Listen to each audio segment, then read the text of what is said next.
Berita yang pertama, malam ini kita mau bahas soal bayi yang statusnya ibarat chat link berita di grup bawa bapak. Belum sempat dibuka udah di forward duluan. Lahirnya di sini, besarnya di sana. Bukan karena diadopsi tapi jadi barang transaksi.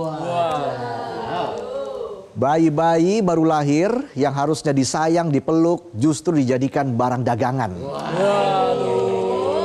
Ini kisah nyata, bukan skenario drama. Polda Jabar belakangan berhasil mengungkap ada sindikat jualan bayi internasional. Kerjanya rapi, sistematis, terorganisir. Jadi bayi-bayi dipesan sejak dalam kandungan. Udah kayak orang inden motor. Belum ada di showroom tapi nomor rangka udah di booking. Pas lahir langsung dibawa ke rumah transit. Modelnya kayak rumah kontrakan, tapi isinya bayi-bayi yang nunggu dikirim ke luar negeri. Dari praktek ini Polda menetapkan 16 orang sebagai tersangka. Perannya macam-macam. Ada sales yang nyari bayi, ada admin yang ngurus dokumen, ada customer service yang mengonfirmasi ke pembeli. Lengkap, udah kayak online shop beneran. Bukan skincare yang ada di keranjang kuningnya kakak, tapi anak orang didagangin. Hingga kini 14 orang sudah ditangkap, 2 masih buron. Tanggal 18 Juli kemarin salah satu tersangka LS alias Popo berusia 69 tahun akhirnya berhasil ditangkap Polda Jabar. 69 tahun usia yang biasanya nyuapin cucu sambil dijemur pagi-pagi, sambil mandiin burung, bejo. Malah tega jual bayi ke luar negeri. Awalnya kasus ini terbongkar gara-gara grup Facebook. Nama grupnya Adopsi Harapan Amanah. Jadi ceritanya begini ceritanya.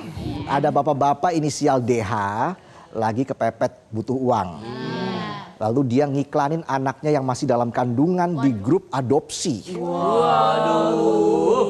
Kelakuan bapak-bapak Facebook aja-aja ada. Ada-ada aja. Udah kayak jual rumah subsidi. Statusnya bukan ready stock, tapi ready lahir bulan depan. Nah, di grup itu kemudian ada yang ngechat namanya AF. Ngakunya belum punya anak, pengen adopsi secara amanah. Padahal aslinya mau dijual lagi. Ya ini kan udah kayak mau beli mobil bekas di marketplace, pas nego bilangnya mau dipakai pribadi. 2 hari kemudian mobilnya dijual lagi. Nongol lagi iklannya. Harga naik. Maklar terlalu. Di grup itu mereka deal bayinya di harga 10 juta. Pas lahir langsung diambil dan dijual lagi harga 11 juta ke klien lain. Ini peluang bisnis yang cepat putar duitnya. Gak sampai 3 hari udah untung 1 juta. Penonton udah berhari-hari ketawa sampai rahang pegel, dapatnya cuma kesel. Ngetawain isi dompet. Nah masalahnya saat transaksi DH merasa dicurangin. Sisa pembayaran gak dibayar. AF gak respon setelah ambil bayi. Ini kan udah kayak temen ngutang cepet baru bayar gocap besoknya ngilang. Di WA gak di-read, di telepon dialihkan, disamperin orangnya pindah ke Antartika. Ternyata koruptor dia ke Antartika.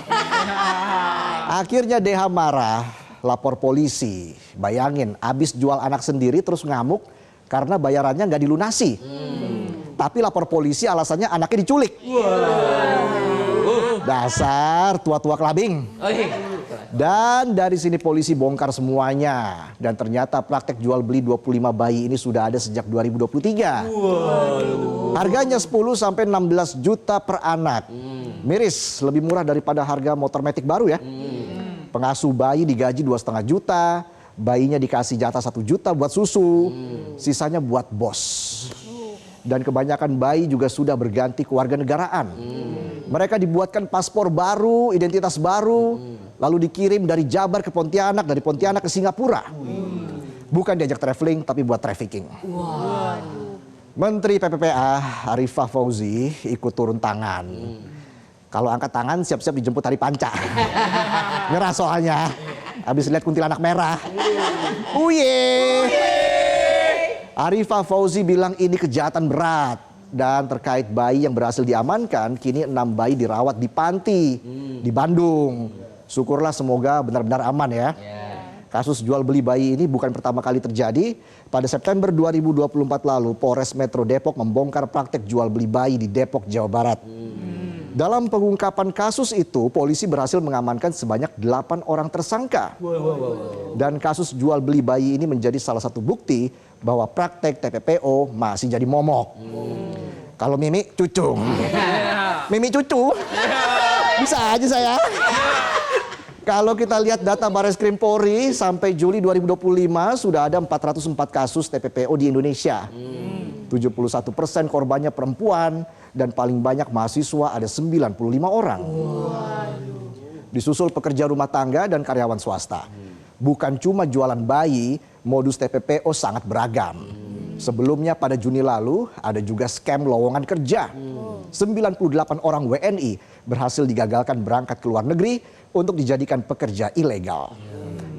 Ada yang dijanjikan jadi ART di Timur Tengah, sampai jadi operator judi online dan pekerja scam online di Myanmar dan Kamboja. Pertanyaannya, kenapa Indonesia jadi sasaran TPPO? Ya soalnya orang-orang kita itu kayak habis putus cinta. Lagi rapuh, lagi kepepet.